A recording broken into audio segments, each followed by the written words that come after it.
Greetings everyone, welcome to Just Advance. This game was played in FIDE Swiss 2025 and it happened yesterday. With the white pieces we have the current reigning world champion, and with the black pieces we have Nicholas Theodorou. I've covered a lot of games about him as well. He plays spectacular chess, especially the game with Ivanchuk. It was absolutely stunning. He is a really strong grandmaster. His rating doesn't do justice to his play definitely, but yeah, he plays very strongly, so you have to be a little bit careful against a player of his caliber as well. Here just Gukesh starts with e4. We have e5 by Nicholas. We have knight to f3, knight to f6, and knight caps on e5. We go into the Petrov's defense. It's the classical variation. d6, knight to f3, and here just going for this knight caps on e4.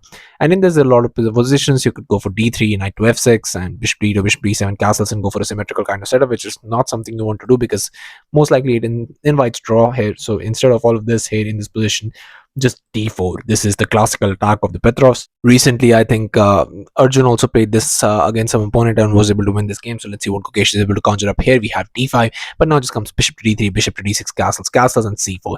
Just finally not allowing black to actually have a decent pawn chain, but just c6, trying to just nullify the central influence and also not to exchange pawns early on in this position. We have c5 now, just taking up space, bishop to c7 and knight to c3, bishop to f5 now, just trying to defend that because now here this rook to e1 is going to be coming soon and most likely you want to be able to win this pawn, but just comes knight to g5. We have now too much pressure here in this position. Knight caps on c3, b captures, queen to f6, and a very amazing move here. Gukesh in this position goes for g4, and g4 is a very nice move because now just comes bishop captures, queen captures. You've got your queen developed, you're threatening checkmate, so you have to defend against that. What better way just to trade queens? Queen captures, and now just comes h captures, and now in this position just rook to e1. Knight to a6, you have to develop the knight somehow, and most likely you don't want to develop it here, so just rook to b1, b6, rook to b3, and now finally going for this rook f to e8. Now there are a lot of things you can do in this position. Here a rook caps on e8 was played, rook captures, trading it, but now in this position you could go for a move like bishop to a3 and not allow the rook to come in this position, and after b captures you play this rook to a3, knight to b8, rook caps on e7, and just this rook to e7, and most likely you would be giving some sort of advantage to white, and Gukesh will definitely pounce on it. He'd absolutely love this if he's able to get this, but instead of all of this, Gukesh goes for rook to a3 immediately and goes after those pawns, but you are going to be trading a couple of pieces here. Rook to e1 check. We have king to g2, rook caps on c1, rook caps on a6, and now just coming with bishop back. Now you have to move the knight. Knight to f3, just looking for that very nice juicy e5 square. We have king to f8 and rook caps on f7. So all in all, you are losing a couple of pawns, but is it important to capture the pawns, or is it important to go for b captures on c5? Because that's exactly what Nicholas does here, and we have knight to e5 finally, just threatening a lot of those pawns, and just bishop to f6. If you're able to get a few pawns here and maybe trade the knight, it would be absolutely spectacular. And here with a move like knight caps on c6, you're still in the game. You play king to e8, and king to e8 is a crucial move. You have to understand that because now this is a threat, because that would be checkmate. So that's why king to e8, and after d captures you most likely play rook captures, knight to b4, and after this you just play a4, maybe d4, rook to a8, checking to d7, rook to a7, checking to d6, and most likely this is going to be a trade-off, a very nice race, if you will. So let's say where the game goes from there, but I think this would be most likely in a sense a literal draw. But after bishop to a6 we have rook captures on f7, so not grabbing this and just grabbing that, but with that you're gonna have to move the rook away because now you cannot actually allow bishop captures once the king moves. So that's why here king to e8 and rook to a7, so now you're going back, but now just comes rook caps on c3, so you've grabbed a pawn, but at what expense? And you could also go for this knight caps on c6 even now, but after the c captures just g5 and deflecting the bishop, and after knight caps it will be the same race, and with these two pawns and these two pawns most likely it's going to be ending in a draw. But here after rook caps on c3, now just going for rook to a8 check, but rook to a8 check allows the king to actually come forward. King to e7, knight caps on c6 with a check, and king moves, but now just going for it back. But now you can actually trade with the bishop captures and just d captures, and yes, you have 4 to technically one advantage here, but still you have to understand that d4, these two pawns are really strong, and you have to be a little bit careful here. f4, but now just comes d3, knight, rook to a6, and c4. And the problem is that Gukesh is very low on time. Once you start to go for calculating all of these lines here, it becomes very difficult to try and actually how do you hold off these pawns. These pawns are absolutely marvelous because you cannot go for a move like you cannot even go for a move like f5 in this position. f5 just completely loses because I won't be trading it. I will instead here just push those pawns and I'll be in a completely winning position, and you cannot do anything either way to stop me.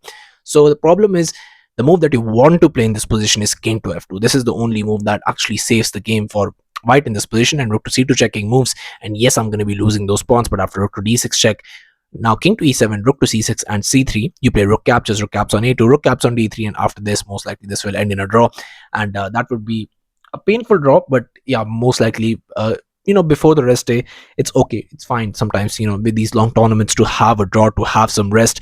But in this position, Gukesh maybe wanted to try and maybe go for a draw this way, or he wanted to push for something in this position. So he played rook to a7 check, but unfortunately rook to a7 just completely blunders the game. And sometimes when you're trying to repeat those positions, it just, you don't realize this. He has already repeated it once, he was going for it the second time trying to give a check, but unfortunately now comes king to e8, and king to e8 is a winning move in this position, because now it doesn't matter. Rook to a8 check was played, king to e7, and now just going for this rook to a7 check, king to e8, rook to a8, king to e7. So most likely this would have resulted in a draw, but here after this check, king to d8 was played, and after this just king to d7, rook to a7, king to d8. And most likely, I think Nicholas also thought that this was a draw, but unfortunately it's not a draw, because now both players are very, very low on the clock, and they have to still analyze if it's not a draw or you want to be able to push for a win.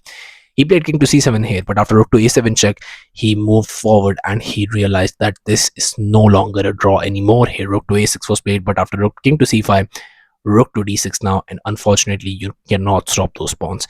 Rook to c2 check, king to f3 was played, but just d2, and now just going back, rook to d8, but after c3, e6 was played, and now here rook to c1 was tried, but it was on this move, on just move 47, that Gukesh resigned the game. And most likely he thought that, hey, this would be a draw, or even if he wanted to push, I think he would not have given all those checks. But still, after that check, even Nicholas did not realize it for a second. He did not play the correct move for at least 5 moves, and after that he was able to understand that if it was a draw or not. But still, all of those checks, and both of them actually coming in time trouble and then reaching the time control after 40 moves, it's just sometimes you're not able to understand, because in your mind you're just very, very relaxed that yeah, most likely this is going to be a draw, and you start to repeat moves. But somewhere along the line, when one of them analyzes, you realize that no, it's not a draw. And yeah, that's what happened. Nicholas said in an interview as well that he got in time trouble, and I narrowly escaped here, and I was able to just push those pawns, and luckily I got the victory. So Gukesh is, he had a loss yesterday, but that was a very, very close match. He pushed and pushed and pushed for a win. Even in this, with those rook to a3 and rook captures, definitely he tried to push for a win, but he could not convert. And at the end of the time, he wanted to actually go for a draw, but I think at that time it was a bit too late. But even with those checks, I think you could have converted to a draw if he had actually found out that king to f2 moves just completely goes for a draw. And even if he wanted to push, he could have pushed those pawns and maybe tried to hope for something, but that's a long shot, and I don't think long shots work here in these long time controls, because your player can absolutely analyze all of those lines, and it becomes very, very difficult to try and go for anything in this position. So that's why it was definitely, reasonably, understandably, was anyone would be really, really pissed after this, because when you've been pushing for so long, all of these games, if you just take from game 1 to here game 6 of FIDE Swiss of Gukesh, you will see that in every game he has tried to push for a win with that g4 that he went with. Now with this rook to a3, instead of just defending with the bishop, if you defend with the bishop, most likely that line would have resulted in a draw. But all of these lines, trying to complicate lines and trying to go for a win, and then at the very end, when you need the crucial thrust the most, it just doesn't go your way. But sometimes it happens. It's chess. You have to understand chess is brutal in that sense, but it's not about that chess is brutal, but that these genius prodigies, they try to go for every game for a win, and that's why they are successful. I've been saying it's time and time again that these players are absolute geniuses. It happens sometimes when you're trying to push for every time for a win, not every time it's going to go your way. That's what you have to understand. And when it doesn't go your way, you have to take it in a sense that doesn't matter if it goes my way this time or not, but next time I will be still pushing for a win. And this is the mindset these prodigies live by. He has already proved himself time and time again, and he's been playing. I just covered all of his games from there. Every decisive game I've covered, and I know he's pushing really, really good, because I've covered the Olympiad part as well, and I know that in the Olympiad he was pushing every game for a win. He wanted to win those games. That's what he wants to do here as well. Doesn't matter if 1 or 2 games doesn't go your way. I think he'll bounce back really, really well. He's proved himself. He has actually achieved so much that a lot of these players cannot even think about, and that's not because he's lucky. That's not because he's there at the moment. That's because he's done the work, and he will continue to do do this again.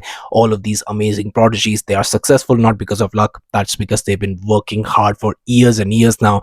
We have Prague, we have Arjun, we have Divya, we have many of these amazing prodigies, many of these genius prodigies even, who's been pushing every game for a win.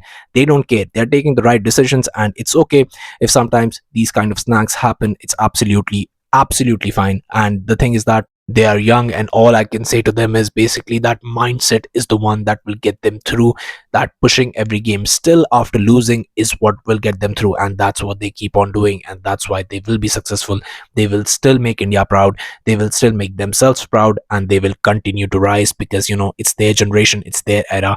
And it's still, some days they're gonna have to just let the tears out. Maybe it's gonna be hurting the most, but what's important is these are the days that makes them reach the absolute pinnacle of chess, and they will continue to rise and just represent India at the very top of their game in years and years to come. And you will see that as well, and they will be continuing. One of these players, or even all of them in succession, can become world chess champions. They are just that good, and yeah, they will be reaching at the very, very top. So yeah, thank you all for watching. I'll be coming back with games like these, so stay tuned to the channel, stay updated, and I'll be seeing you guys very, very soon.